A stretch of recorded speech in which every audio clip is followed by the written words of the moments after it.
Olá, boa noite. Sejam todos muito bem-vindos ao canal Embarque Imediato, trazendo as últimas notícias do mundo rodoviário.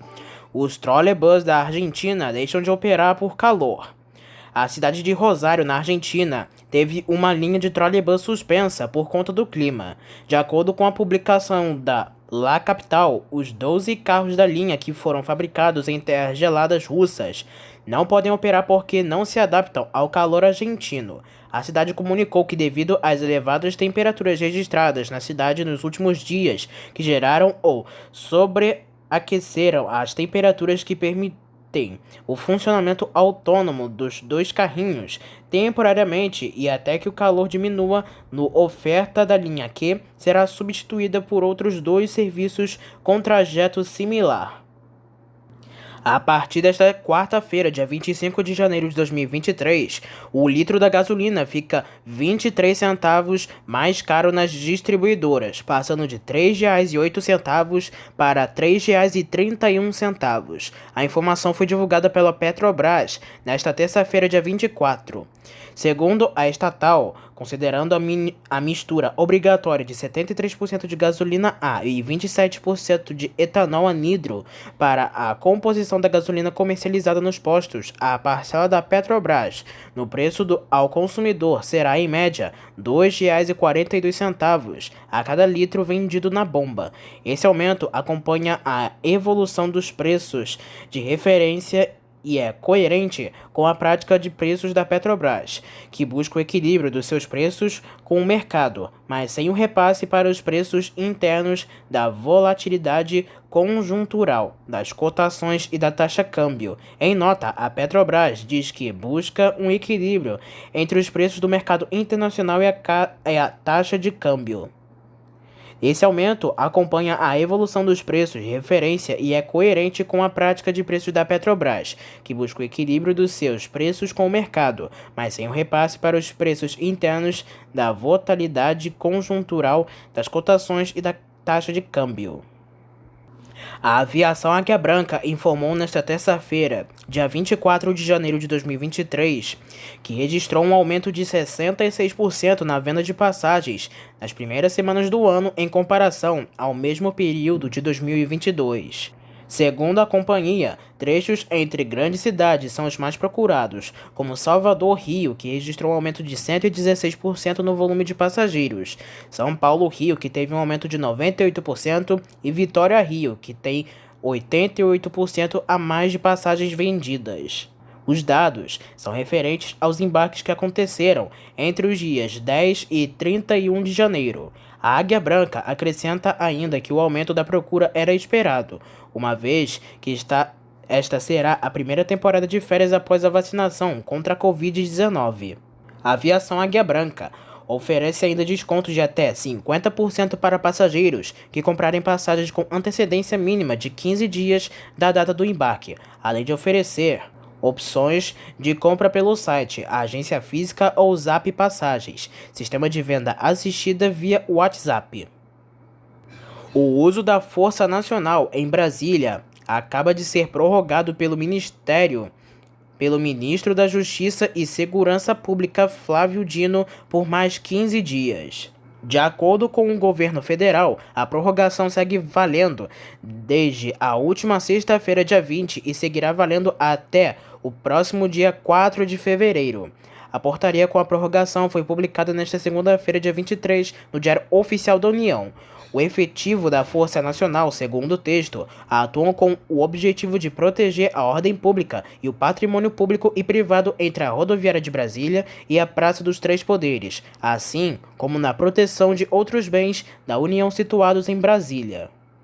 No dia 7 de janeiro, o uso da Força Nacional em Brasília tinha sido autorizado pelo ministro, como forma de se evitar problemas do ataque de vandalismos em Brasília no dia 8 de janeiro, quando se iniciou uma manifestação contra o presidente Lula e que se transformou em diversos atos de vandalismo na Praça dos Três Poderes. Naquele domingo, diversas pessoas que acabaram sendo presas invadiram e danificaram o Congresso Nacional, assim como o Palácio do Planalto e a sede do Supremo Tribunal Federal. O perfil Rio de Nogueira oficial no Twitter iniciou na manhã desta quarta-feira, dia 25, a denúncia dos ônibus municipais que seguem circulando sem o ar-condicionado. Nas imagens feitas no fim da tarde desta última terça-feira, na Avenida Presidente Vargas, no centro do Rio de Janeiro, é possível notar diversos ônibus que são equipados com ar-condicionado, circulando com o aparelho desligado e as janelas abertas. Além do perfil, diversos moradores seguem relatando para a Prefeitura do Rio os mesmos problemas. Na última segunda-feira, dia 16, o prefeito Eduardo Paz publicou em suas redes sociais um aviso para as empresas de ônibus, depois que recebeu uma reclamação de um passageiro e morador da cidade. Diversas empresas de ônibus estão circulando desde o final do ano passado, com os ônibus equipados com ar-condicionado e o equipamento desligado, gerando maior transtornos durante as viagens. O prefeito do Rio, Eduardo Paz, ainda não se manifestou sobre a denúncia desta quarta-feira, até a publicação desta reportagem. Agora falamos sobre as últimas ocorrências do mundo rodoviário. Uma colisão envolvendo um micro-ônibus da empresa GVC Transporte Coletivo e um veículo de passeio deixou ao menos 8 pessoas feridas no início da noite desta segunda-feira.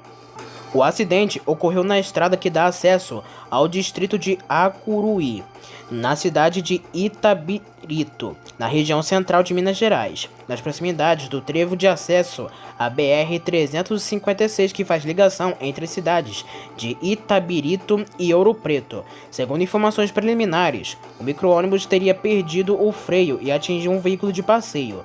A dinâmica do acidente ainda não foi informada oficialmente. Agentes da Brigada Municipal de Itabirito foram acionados por volta das 6 horas e 10 minutos da tarde e conseguiram socorrer os feridos. O motorista do coletivo acabou preso às ferragens e foi socorrido para o UPA Celso Matos da Silva em Itabirito, assim como os demais feridos. O Corpo de Bombeiros de Minas Gerais também foi acionado para atender a ocorrência. A direção da empresa GVC Transporte informou que está à disposição das autoridades, dos feridos e demais familiares e afirma que aguardar informações sobre a causa do acidente. Esse foi o primeiro dia em que o micro-ônibus iniciou o fretamento para a empresa Ferro Puro Mineração. Também em Minas Gerais, desta vez indo para a capital de BH, um homem de 34 anos que não teve sua identidade revelada acabou sendo atropelado por um ônibus articulado da MUV na noite desta terça-feira. O acidente ocorreu na Avenida Antônio Carlos, na região Pampulha, em Belo Horizonte, como informou o Corpo de Bombeiros de Minas Gerais. Segundo a corporação, o atropelamento ocorreu por volta das 6 horas e 10 minutos da tarde, deixando o fluxo de veículo na região bastante lento. Até as 8 horas da noite, a pista exclusiva para o transporte coletivo estava interditada no trecho. A vítima foi encaminhada para o pronto-socorro do Hospital Risoleta Neves, na região norte da cidade.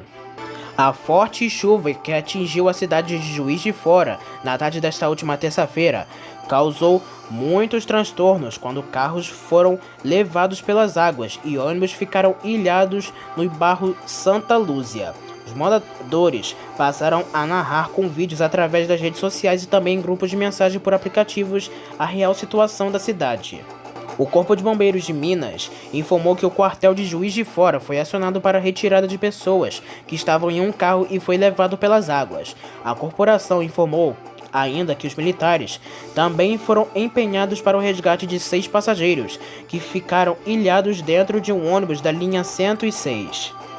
Conforme pluviômetros da Centro Nacional de Monitoramento e Alerta de Desastres Naturais, a CEMADEM, foram 46,73 milímetros de precipitações no bairro Santa Efigênia somente entre 3 horas e 4 horas da tarde e 30,13 no Ipiranga. Não há aferição no Santa Lúcia.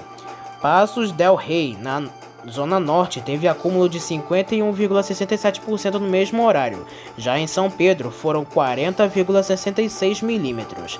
De acordo com o Instituto Nacional de Meteorologia, há riscos de chuvas intensas até amanhã desta quarta-feira, com possibilidade de alagamentos, rajadas de vento e descargas elétricas. A previsão é de concentração entre 30 e 60 milímetros por hora ou 50 e 100 milímetros ao dia, além de ventos intensos que podem chegar aos 100 km por hora. O ônibus rodoviário ficou destruído na madrugada desta terça, após pegar fogo depois de colidir contra uma carreta, no centro da cidade de Anápolis, em Goiás. Agentes do Corpo de Bombeiros de Goiás foram acionados e conseguiram controlar as chamas, realizando ainda o rescaldo como forma de evitar que as chamas retornassem. O acidente ocorreu na Avenida Engenheiro Portela, com a Avenida Senador José Lourenço Dias, e chamou a atenção de quem passava pelo local. A corporação informou que, apesar do susto, não houve feridos e as causas do acidente seguem sendo investigadas. Um incêndio acabou destruindo também nesta terça-feira ao menos 10 ônibus da empresa Unitur Transportes, que opera transporte escolar pela Prefeitura do Rio. De acordo com o Corpo de Bombeiros, a corporação foi acionada às 5 horas e 29 minutos da manhã e até às 6 horas e 40 minutos ainda estavam na garagem da empresa de ônibus, que está localizada na estrada de Sepetiba, número 650, no bairro de Santa Cruz, na zona oeste do Rio de Janeiro. A corporação informa que quer agentes de 4 quartéis atenderem à ocorrência. Os militares de Santa Cruz foram os primeiros a chegar no local. Em seguida, militares dos quartéis de Campo Grande, Irajá e Sepetiba também chegaram na garagem. Uma grande coluna de fumaça foi vista por diversos quilômetros e passou a chamar a atenção de moradores da zona oeste do Rio de Janeiro. Ao menos 10 coletivos ficaram totalmente destruídos e as chamas chegaram perto de um condomínio, porém foram debeladas. Um funcionário da empresa de ônibus informou que ouviu um estrondo no fim da madrugada e em seguida percebeu as chamas que passaram a se espalhar rapidamente. Alguns dos coletivos que estavam nas proximidades foram manobrados a fim de que se evitasse um prejuízo ainda maior. Ainda não é possível afirmar o que teria causado o incêndio nos ônibus. As causas do incidente devem ser investigadas em breve. Um ônibus que apresentou problemas mecânicos na manhã desta terça-feira, dia 24, prejudicou o trânsito na ponte Rio-Niterói a partir do vão central por volta das 8 horas e 20 minutos da manhã. De acordo com a concessionária Ecoponte, os motoristas precisaram ter paciência, já que até às 9 horas da manhã, a travessia entre a cidade de Niterói e o Rio de Janeiro levou ao menos 30 minutos. O coletivo foi removido por volta das 9 horas e 23 minutos da manhã. O tráfego no sentido Rio de Janeiro já apresentava lentidão antes mesmo do incidente. Às 7 horas e 20 minutos da manhã, já havia engarrafamento dos acessos até a saída para o gasômetro, devido ao alto fluxo de veículos. Saindo da capital e indo agora para a Baixada Fluminense, o Corpo de Bombeiros do Rio de Janeiro informou que a corporação foi acionada às 8 horas e 45 minutos da manhã para combater um incêndio no Shopping No, um prédio comercial no centro de Nova Iguaçu. O local fica na calçadão de Nova Iguaçu, ao lado das lojas americanas, que deu entrada em um processo de recuperação judicial nos últimos dias. Até às 1 hora da tarde, o fogo ainda não tinha sido controlado totalmente. De acordo com o Corpo de Bombeiros, ao menos 4 pessoas precisaram de atendimento médico e que todos estão bem de saúde. Diversos prédios na região foram esvaziados por medida de segurança. A Avenida Marechal Floriano Peixoto precisou ser interditada após a Rua Otávio Tarquino, alterando com isso as linhas dos ônibus municipais que fazem ponto final na estação de trem. Por volta das 10 horas e meia da manhã, parte do prédio começou a desabar. A parte metálica no topo do edifício onde o fogo começou cedeu. Por causa dos riscos de novos desabamentos, a rua foi interditada para o trabalho dos bombeiros. Agentes da Prefeitura de Nova Iguaçu, assim como da Defesa Civil e do Segurança Presente, foram ao local. Equipes da Secretaria Municipal de Transporte, Trânsito e Mobilidade Urbana também foram mobilizadas para auxiliar no fluxo do trânsito. De acordo com o Corpo de Bombeiros, os agentes de Nova Iguaçu que atuam no combate às chamas desde o começo do incêndio logo precisaram de reforços dos quartéis de Nilópolis e de Belfor Roxo. Durante o trabalho, outros 5 quartéis foram acionados, de Duque de Caxias, Irajá, Grajaú, Magé e Campinho. As águas do rio forneceram 6 caminhões-pipas de 20 mil litros para auxiliar no combate das chamas. E antes de encerrar, uma última notícia. A Gontijo, empresa de transporte rodoviário de passageiros com 80 anos de história, que em 2019 já havia sido pioneira na utilização de atendimentos automáticos para comercialização de passagens, desta vez, em conjunto com a Onboard, criou um canal de vendas via WhatsApp para pagamento com Pix. Segundo a Gontijo, a solução criada 2 meses atrás tinha o objetivo de ampliar seus meios de vender passagens e de pagamento, atendendo às tendências do mercado, já que é totalmente automatizada e com navegação instituída por meio de botões, o que facilita e agiliza a experiência de compra. No primeiro mês de operação, o novo canal atendeu mais de 27 mil clientes e nos 20 dias seguintes, já no segundo mês, as vendas de passagens pelo WhatsApp superaram o primeiro mês. Vale ressaltar que a Onboard é pioneira na criação de sistemas de atendimento automatizados para o transporte, tendo uma de suas ferramentas eleita uma das melhores do país pelo Bots Brasil Awards. A empresa ainda é responsável pelo soldo com o sócio ótimo e aval da Transfácil, que foram aceitas pelos clientes nas operações de Belo Horizonte e região metropolitana, atendendo milhares de pessoas todos os meses. Então essas foram as últimas notícias do mundo rodoviário. Não esqueçam que em breve traremos mais notícias aqui para você. Espero que tenham gostado do vídeo. Uma boa noite para todos e até a próxima.